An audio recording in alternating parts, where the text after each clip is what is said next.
Although a great writer like Jane Austen, you can open a Jane Austen book. Steve Austin. Do you even know who Steve Austin is? Yeah, I do. He's a country and western. No, he's not. I know. I'm thinking of Steve. Do you even know who he is? No, I don't know. He's the $6 million man. Oh yeah. Oh, right. Yeah. Well, I didn't realise. Can you gather up your wires, please, and put them on the floor? Why? Because they're dragging along the table, making a noise. Okay, right. We're trying to avoid all that now. Right, Put them down there. Welcome to podcast number. What are we on now? Not sure. It's really good to have you here again. We've been out here so long. This is me, Guy, and over there is Paul. Hi. And it's really nice. Hello, to be Guy. back. It's a lovely autumn afternoon. Hi, Guy. Long shadows, lovely, soft sunlight. Yes. Lucent syrups. Okay, excuse me, I'm just going to smoke one cigarette, but I'm not going to smoke the whole way through. All the last of the fruit dropping to the floor. Mm-hmm. Which is rather lovely. Shut the door. We've got loads of background noise. Well, we can keep going, but let's just do that. No, we have to start again. Okay. Beryl Cook needs to be rehabilitated. Beryl Cook, yeah, Beryl Cook. Pam Ayers. Would you? No. I love Pam Ayers. Do you love her? Absolutely fantastic. Yeah. Obviously, I was taught to ridicule her. She is pretty rubbish. She's so skillful. She's a bad poet. She's so skillful. Guy, she is. This is from a published poet, and I say this with a smile on my face, only because today I found a book of poems. Stop it! In Paul's house, which Paul had published and written. I didn't publish them. Sorry, no, you didn't. Just take that back. just say that again, but say it correctly this time, Guy. A book of poetry that Paul had written, and I've not which had been published by a publisher. Which has been published by a publisher. I've not yet feasted. I didn't pay anybody. They never paid me either, but that's another story. Yeah. Well, don't worry. You're talking to a writer. But yeah. Hey, though, there's some good poems in that book, Guy. Well, don't worry. I'm going to be feasting my eyes on it. I'll put. Tell what I'll do. I'm going to photograph a couple of the pages. How are you going to do that when you haven't? How are you going to do that when you haven't got a copy? You haven't got a copy. I'm going to put them on the Facebook page. You haven't got a copy, Guy. You're not having that. You get your eyes off that now. That's mine. You're not having it. In fact, it's really funny, this book. I looked at this before. This is a book of the poetry book that I made. He's holding that. But the funniest thing is it's got Paul's copy crossed out in there. And then I've written this really obviously drunken dedication to somebody. And you can't read any of it. And whoever I wrote it to has left the book behind. It's a very common writer's syndrome, I promise you. I remember someone saying, "Oh God, I'd love to have a copy of your book," and I said, "Of course." And I took one from the bookcase and opened it up to say, to write, to my dearest friend Mary, and it already had written in the front to Lucy. Cross it out. Obviously, she'd had one look at it and left it on the table. Yeah. Terrible. Well, that's life, eh? But going back to Sloppy what we were saying about getting into someone else's, getting into someone else's life that is totally different to ours. I wanted to talk about Katie. What I really want to do is talk about my friend. And another thing, hold on. Your friend. What do you think? Yeah, my friend Katie. Would you get a grip, Guy? My friend Katie, who has a black mum and I think a white dad, and she was adopted into a white family in America. And she is an academic and a really interesting woman and an extremely successful academic. And her area of expertise is Black history, and American Black history and Jamaican Black history. And she has taught me a lot about Black history and about Black politics. And it's always it's fantastic to be in her company and talk about these things. And I know you've met her. And the reason I bring her up is because we were in Jamaica, you and me, Paul, and she turned up for a few days, and I don't know if you remember, but we were all sunbathing, and sunbathing presents a really interesting situation for someone who's black, because particularly I'm talking about in Jamaica, because sunbathing is such a white activity. Well, yeah, because it's about white people going brown. Indeed it is. Indeed it is.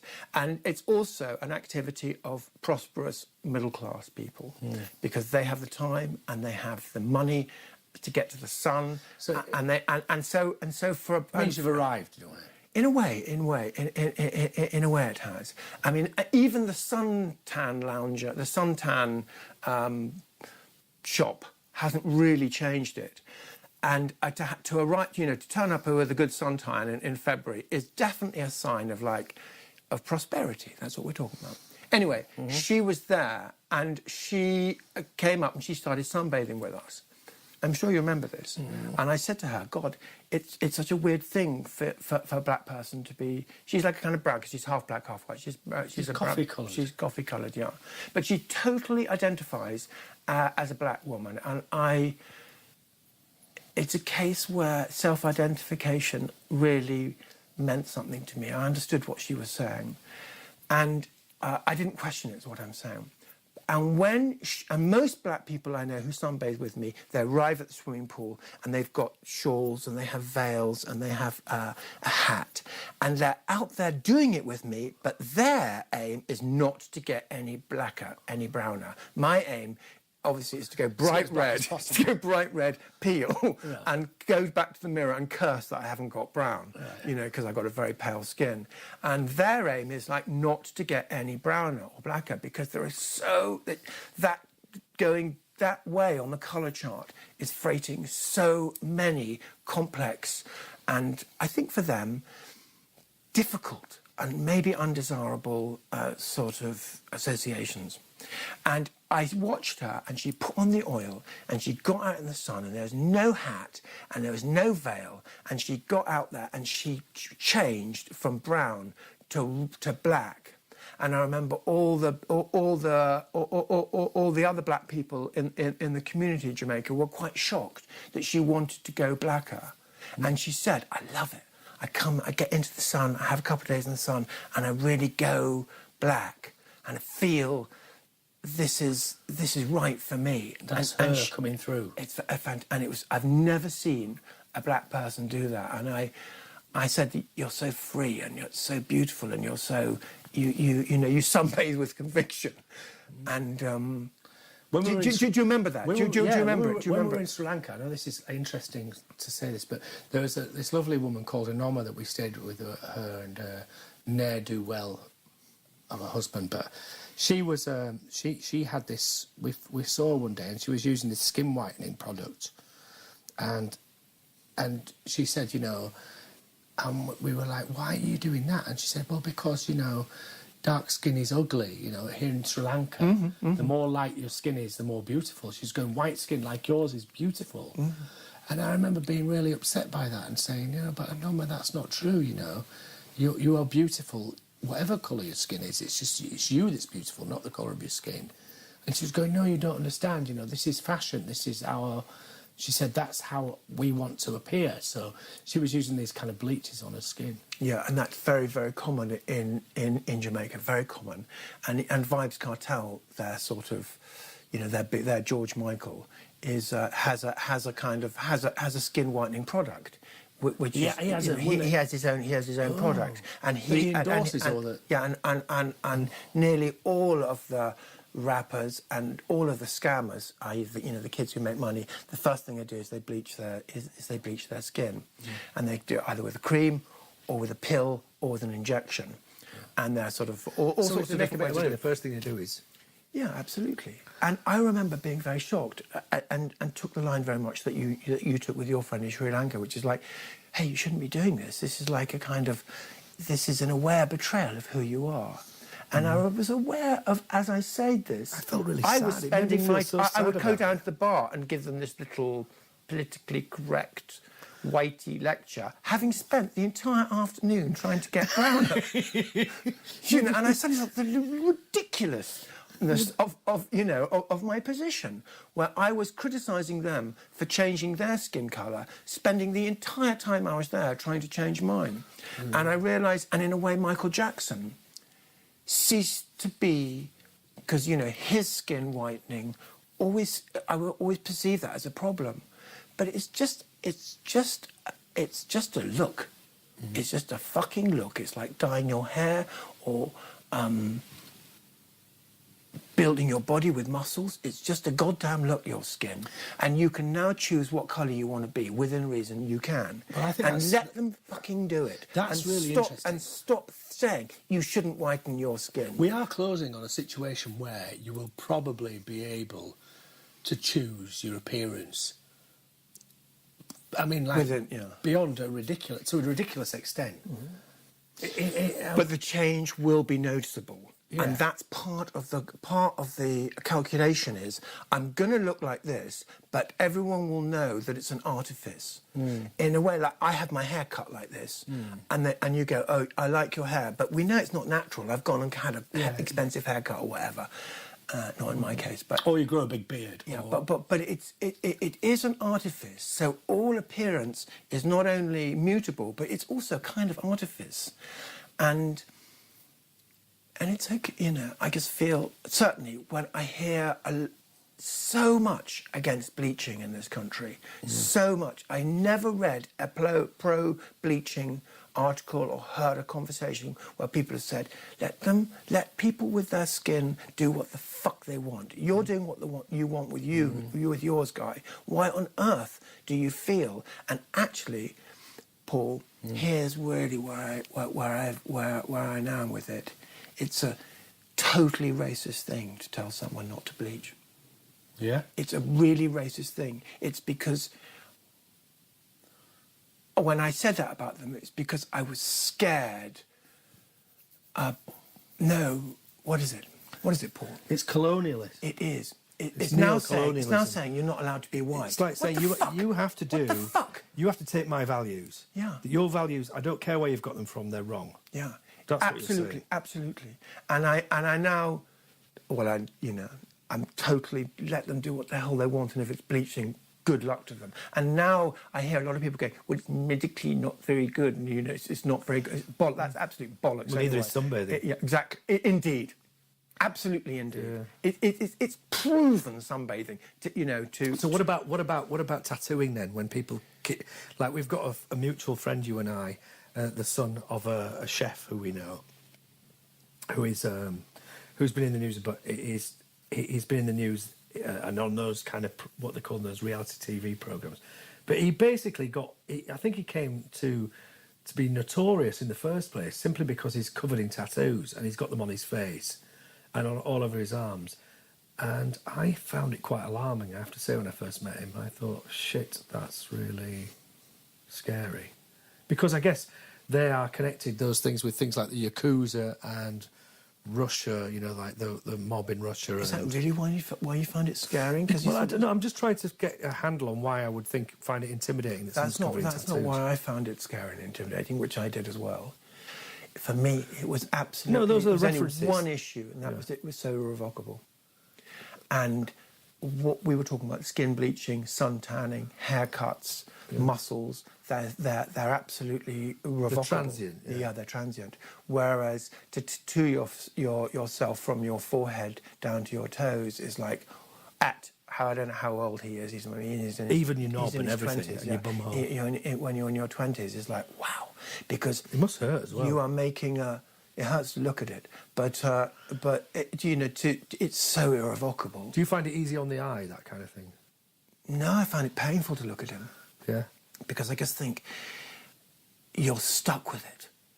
So you whereas all the views I had at 20, obviously I chucked out of the cart when I was 25 or 30, and now I'm 60. I realise were absolutely ludicrous, the things I used to think, and yet he is. So it's like for me being stuck with views that I had held when I was 20, and it's like, oh God, what a nightmare! If I had to declare myself. Yeah, but doesn't it say something about the youth now? Because things like musical movements mean nothing. Things like the colour of your skin is beginning to mean nothing. So the only things you can do are things that are really extreme, like actually tattoo your skin, and then it means that you're serious about something. Yeah. Then it means that you mean something, because otherwise you're just another punter. Yeah. And to do that means... But I think within 10 years, because already erasing tattoos has come so far, I think within about 10 years, they'll be able to rub them all off anyway. Do you think so? Yeah, and then that'll be out the window as well. So? It won't mean anything anymore.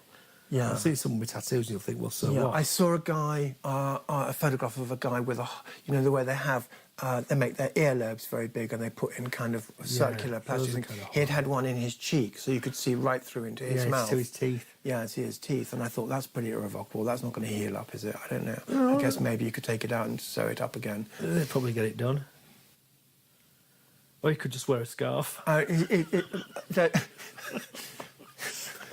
I remember coming back to Manchester Airport in the 90s. Balaclava. It was like a real shithole Manchester Airport then. It was before no frills. The good old days. Before no frills travel, and it was quite a quiet airport, and it had a lot of the northern package holidays were going through it, and there was no advertising, and it was all very broken down when you arrived, and kind of leaky and concretey and a low ceiling and depressing. And you came back into this depressing. I landed from wherever I'd been. It had been sunny, and you landed in Manchester, and probably a bit grim and grey, maybe early in the morning. And you'd go through these depressing kind of walkways, and there was no advertising. Or that's not true. There were 2 adverts. I remember as I waited to pick up our baggage. One was how to get out of your timeshare that you're signed up. It's like a Manchester lawyer, which is like, get in touch with us. We'll get you out of whatever you sign, whatever you sign, whatever you said. We'll get you out of your timeshare. And the other one was tattoo removal. I thought there's a Brit on holiday, got tattooed and signed up for a stupid timeshare. Yeah. It's a proper holiday. Horrendous. Welcome back. Here's reality. Exactly. Yeah. How funny. Oh. See, no, going back to that just previously, I suppose what I mean is that tattoos, it was like, if you look at tribal... Sorry, I just want to interrupt you for a moment. Have you ever seen a tattoo that has been... what's removed. the term? Removed. Yeah, they're getting better at it. Now, they used to leave a big scar, and now... What kind of scar? Because I don't think I've literally ever seen... used to cut the skin off. Right. So it would look like a burn. Right. Because it would remove the top layer of skin. Right. Cut it out. Right. And now it kind of looks like a fade. Right. Like so it's just a bit blurry. So no, it's still there, but only if you look really hard and the skin's slightly paler. But apparently the skin does grow back. I think within 5-6 years... Look, if you're putting pigments in the skin, it's just a pigment. Lasers can be tuned to attack a certain frequency of light and then destroy the pigments. So I think within 5 years, it won't make any difference. You'll be able to go in a booth and zap them all off and start again if you want. That is a business I'd like to buy some shares in. Yeah, well, you know, tattoo removal. I'm just glad Ray Bradbury was alive when he was. Oh, I forgot about Ray Bradbury, the Illustrated Man. What a great story that was. Oh God! Well, all the tattoos come to life on his body. Oh right, okay. Amazing. And Fahrenheit 451. Right. That's not too bad. That. Brilliant. That was like burning books right up your Strasse. Yeah. They should burn books. They just burn the right ones. I'm in quite a good place at the moment. I've had a fair amount of time to relax, and I haven't been too. And you've had attention as well. Don't lie. What? You've had attention as well. I've had some attention, and a video. Okay. The only bad thing about having some time on my hands and being relaxed is that I have ordered and started reading a book that you recommended me. I'm not sure if you recommended it in the pod, by Philip K. Dick. Right. Can I just pause there? We're back on. No, hold on.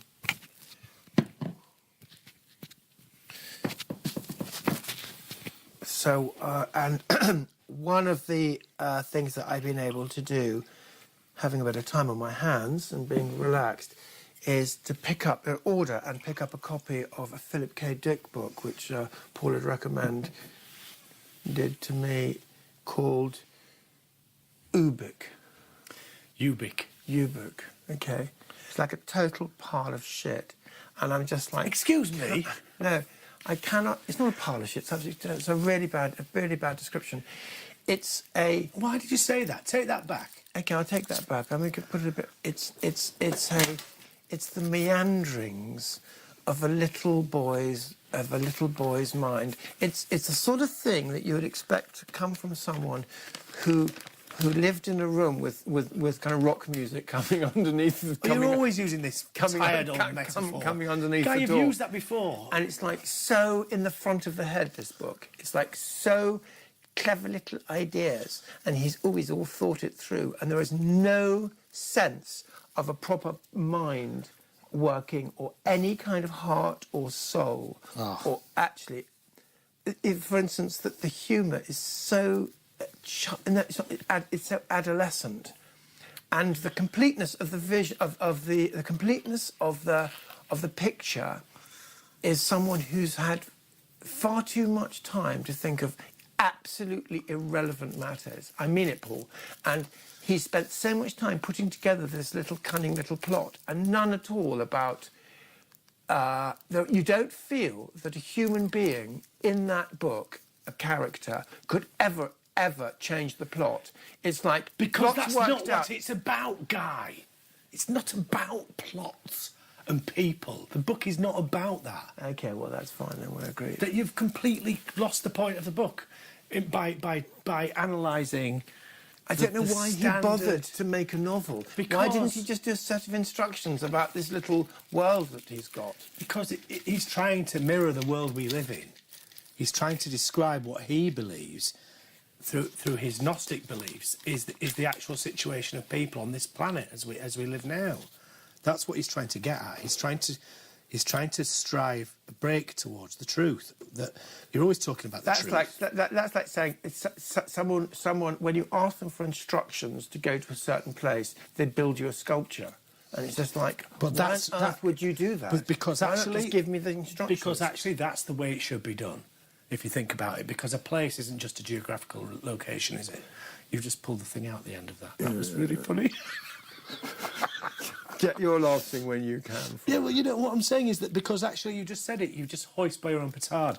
If I was to give you instructions how to get to a certain place, a sculpture is so much a better way of doing it, because a place is not just a geographical location. It's an emotional and temporal and... Did you actually read the whole intellectual book? Did you read the whole book? I've read it many times. Jesus Christ. It's not, yeah, it's worse than I thought. How far have you got? Page 6. I could read it. Have you only read it to page 6? I think it's about... It could be 7. Guy. It's taken me 3 weeks to get God's to page sake, 7. what? Well, yeah, how can you even fucking say that if you've only read to page fucking 7 as well? Because I'm a pro. You're an absolute arse. I can't believe it. You're talking That's true. I'm also You're a an pro. ass hat. Right, that's it. It's the last time I recommend anything to you. Anything. Fucking terrible. Right, so what? Recommend a book to me then. I'm going to read it. And apart from that fucking rubbish book you made me read about, what was it called? The Looming Tower, which is a complete load of old shit. Oh, right, because it was an anti-conspiracy It theory wasn't book. It shouldn't be anti-conspiracy anything. It should just be It was. truthful. It was. As you're the one who's on about truth all the time, Guy. I'm sure you know that my favourite book is Madame Bovary. Do you read Madame Bovary? I've read it. Did you like it? Really? It hasn't got any Daleks in it. Guy. Could you handle it? And there was no one. Guy. There was no master in some kind of control room with a wobbly set. I've read Camus. I've read Dostoevsky. I've read loads of different books. But you've never even nudged in that direction with me. You just ramble on about Saul Bellow whenever you're feeling grumpy about something you've said. You know, you've never even bothered to ask me what I've read and what I haven't read. You know, or what you've done is typecast me and put me in the science fiction ghetto. And what really frightens you is that there might be something to what I'm saying, you see. That impulse which caused you to pick up the Philip K. Dick novel and have a little foray into it. And you've gone, well, thank God for that. It's a load of old crap. I don't have to read past page 7. Whereas if you read the whole thing and actually allowed it to come into... I'm sorry, if a book by page 7 isn't drawing me in, there's a problem Well, you with see, the book. when I was talking about marketing and... No, I'm talking about good writing. No, it's not about good writing necessarily. It's also about... Because you meet someone on page 4 and you go... Good writing that's an changes interesting down person. the years, Guy, you know. Yeah, but Dickens is not any less of the genius because his writing's out of fashion now, you know. Well, it's a bit slow, that's the thing, because we're used to... And Philip K. Dick was on speed a lot of the time, so there are gaps in what he does. But when you get the flashes of brilliance, and when all the dots line up, it's spectacular, and that's what I wanted you to witness, really. OK, well, I'll promise you by the next pod I'll got to page 14. We'll see how Maybe you should ditch that one and try... Oh, no. I might have to give you a different one. Jesus Christ. I'm going to give you... What if someone sees it in my house? I spend quite a lot of time hiding the book. You've got behind a cushion in case a writer comes round and finds at school when you used to put those brown paper covers on your book? Can't you do that with it? Do you remember doing that? No. We had to do that at school. Will Self should just sell covers. Those you know the sleeves that you put a hardback in that comes off. He should just sell those. He doesn't need to sell the books inside, so they can just get a proper book and then put that on the outside. That nobody reads his books. So it looks like. No, I don't think they do. I think he's probably a writer who is quite well bought and quite underread. Definitely, I do. Oh. I definitely think that. I definitely. Will, if you're listening, do write in. I'm sure he knows it too. So what about speaking of writers that are bought and not read, what about Proust? I've got through about 7 books of À la recherche du temps perdu. It is quite slow. There's like about 80 pages where he describes the hawthorn blossom. But it was written, before TV, before radio. You'll give Proust, you'll let him have a bit of slack, but you won't give Philip K. Dick an inch then. Yeah, well, I'm going to give him another inch anyway. I'm going to go to page 14 and I'll give you an update on it. I can't remember any of the characters. I can't even remember the situation. There's like they're bringing them back from the dead, aren't they? No, they're not bringing them back from the dead. No, you're allowed to go and commune with someone who is dead. Yes, just engage with the fucking subject for a start, instead of inventing some other novel in your head and then criticising that one. Why not just allow yourself to go into it a little bit?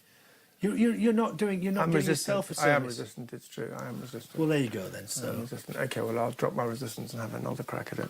I might have to give you a different book because it's kind of horrified me. When I was driving over here, I saw some classic fly tipping. There's one on a lake. Actually happening? No. Oh, that would be so cute to find someone actually doing it because it's such a shameful activity. Would you chase them? But I saw like a black plastic bag which was prolapsing, and then next to it some insulation and a plank and a bit of an old amp or something. It just dropped right in the middle of a lay-by on the road from Corsham, going south. And I did think, I wonder how he felt as he drove away. Did he feel triumph or did he feel shame? Nothing. Oh no, I feel so shameful. You felt nothing. I cannot get rid of this. I'm going to go and drop. It's 10 o'clock at night. They do it all the time. The people that do it habitually. And there's someone at the council now who drives up to the fly tipping detective, who goes up and his job is to go through it to see if there is any forensic evidence, a letter obviously, or an invoice or something, which can then lead them to the person who did it. I love that job. That would be such a great job. Didn't I broach this with you in the hate pod, and you was going, do you want to live in a totalitarian regime? No, fly tipping I think is out of order. Well, finally we get something that you hate, and it's a pod too late, but... So it's just litter then, Guy, with you. You're one of the cleanies, aren't you? No, but fly tipping is such an incredible act. It's a really low activity. Isn't it a bit like... Have you ever done it? No. Isn't it a bit like dogging? It is. No. Dogging's not me altogether. It's dogging with rubbish. Makes it sound quite good. Like the places where people do dogging, it's quite often the same places where people do fly tipping. I've never seen or been or tried to get to dogging. I wonder if the police have tried arresting the doggers and finding out if they're doing the fly tipping.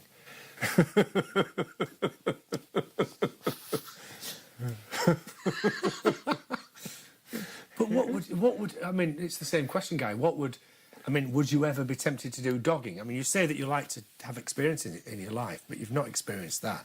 So maybe one time you should experience it. Yeah, Sergeant, I want you to infiltrate a dogging group. I want to volunteer to infiltrate a dogging group. Me! No, you're Not on the you hippies. again. You're on the hippies. You've already got 3 kids with the hippies. I can't put you on the dogging. Mind you, you are very good at it. I'm going to infiltrate the doggers. I'm going to open a file Day on them. 5. Even then, there's rampant I've been crime. asked to do a seagull. Despite several searches of the internet, I still haven't been able to find out what it is. I'm going in anyway. If you don't hear back from me, tell my wife I love her.